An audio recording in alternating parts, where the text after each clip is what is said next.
Hello friends, welcome to Sunday class. और मैं फिर हाजिर हूं आपके सामने एक सुंदर सी कहानी लेकर। बच्चों, कहानी हमारे बड़े बुजुर्ग हमें इसलिए सुनाते हैं, हमारे माता पिता, हमारे गुरुजन हमें इसलिए सुनाते हैं कि हम उनको सुनकर अपने जीवन में अपनाएं, उसका अनुसरण करें और उसके अनुसार ही जीवन की राह पर चलें। कहानियां जो हमारे पूर्वज हमें सुनाते हैं उसमें कोई ना कोई अच्छा उद्देश्य छुपा हुआ होता है जो हमें गुणवान बनाता है, जो कि पैसे से कभी भी आप नहीं बन सकते।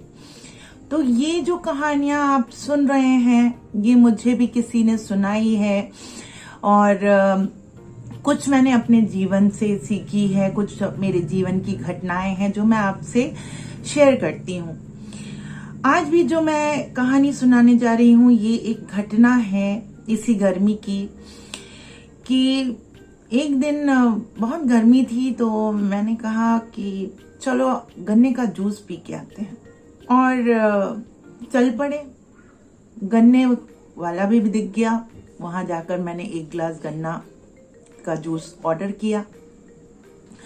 सामने ही एक फूल वाला था, क्योंकि वहां पर एक मंदिर भी है, हनुमान जी का मंदिर था। तो फूल वाला फूल बेच रहा था। एक व्यक्ति को मैंने देखा कि वह करीबन काफी महंगा, करीबन 500 रुपए उसने पकड़ाए फूल वाले को, और 500 रुपए का उसने फूल खरीदा।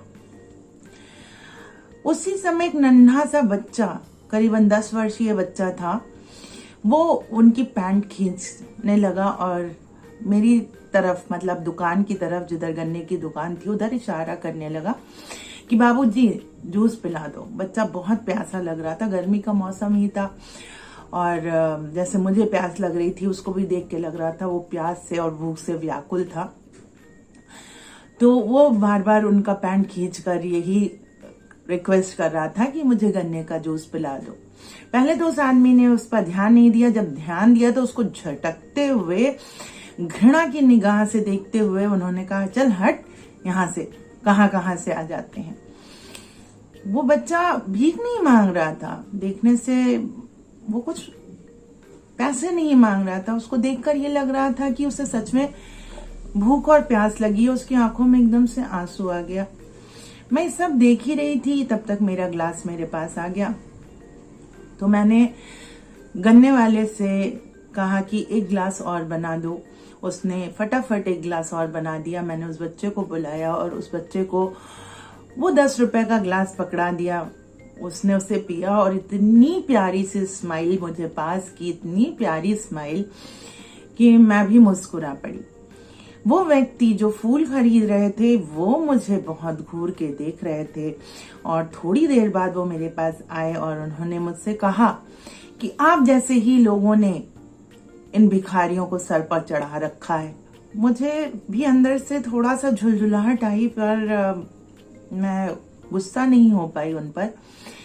मैंने मुस्कुराते हुए कहा कि हो सकता है कि मेरे जैसे लोगों ने ही इनको बिगाड़ रखा हो, लेकिन मेरा ये मानना है कि जो आप 500 रुपए का फूल चढ़ाकर अंदर इंसानों द्वारा बनाए गए उस मूर्ति पर चढ़ाएंगे, उससे वो भगवान मुस्कुराएंगे या नहीं मुस्कुराएंगे ये तो पता नहीं, लेकिन मेरे 10 रुपए के गिलास से इस इंसान रूपी भगवान को मैंने सचमुच में मुस्कुराते देखा है, और वो मेरे लिए बहुमूल्य है।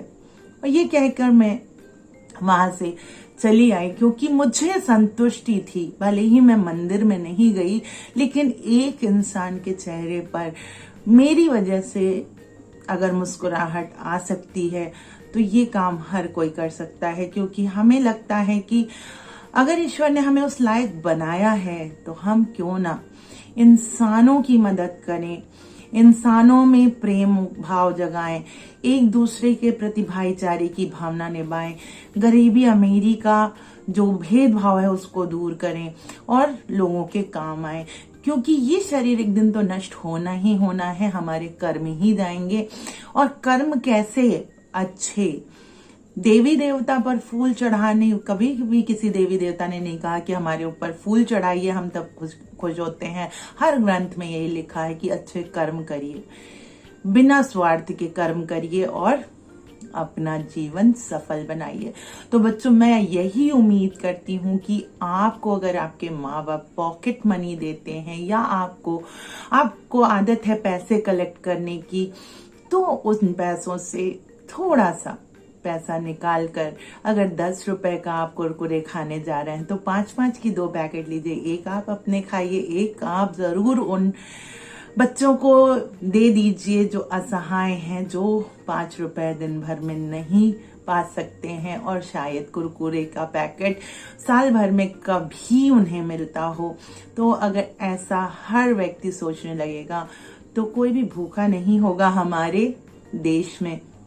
देश आगे बढ़ रहा है तो क्यों ना सोच को भी आगे बढ़ाएं, क्योंकि अच्छी सोच ही सफलता की कुंजी है। बिल्कुल सही कहा है किसी ने कि hard work is the key to success, लेकिन हार्डवर्क अच्छी सोच के साथ हो तो सक्सेस कंपल्सरी हो जाती है, इट्स डेफिनेट हो जाती है। तो ये याद रखिए कि अच्छी सोच के साथ किया गया अच्छा काम आपको प्रसिद्धि ही नहीं देगा बल्कि आपको संतुष्टि भी देगा, जो कि बहुत बहुत जरूरी है। मेंटल पीस एंड सेल्फ सफिशिएंटनेस, जब आपको आत्मसंतोष होने लगता है तो आपके चेहरे पर अलग ही स्माइल होती है। Keep this golden words with you, और फिर मिलते हैं next Sunday with a new story. Till then, bye bye, take care.